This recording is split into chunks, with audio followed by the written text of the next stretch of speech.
তো প্রথম বিষয়টি হলো, ইসলামে প্রেম ভালোবাসা কেন হারাম? কারণ কোনো ব্যক্তির উদ্দেশ্য যদি হয় ভবিষ্যতে এর মাধ্যমে বিবাহ বন্ধনে আবদ্ধ হওয়া, তাহলে সে কেন প্রেম করতে পারবে না, যার মাধ্যমে হয়তো অপরজন সম্পর্কে, তার চরিত্র সম্পর্কে আরো ভালো ধারণা করা যেতে পারে। এটা ছিল প্রথম প্রশ্ন। আর একজন জানতে চেয়েছেন কিভাবে তিনি নারী পুরুষের অবাধ মেলামেশা এড়িয়ে চলতে পারবেন এবং হারাম সম্পর্ক এড়িয়ে চলতে পারবেন যা ইসলামে নিষিদ্ধ। কিভাবে এই দুটি বিষয়ের ভারসাম্য রক্ষা করা যায়? ওকে, প্রশ্ন করার সময় আপনার দেয়া হাসিটা আমার পছন্দ হয়েছে। সেটি ছিল প্রশ্নটির মধ্যে আমার প্রিয় অংশ।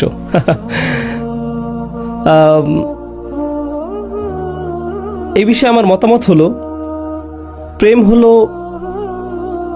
একটি কনফিউজিং পরিভাষা। আর এটা দিয়ে বোঝায় পুরুষ এবং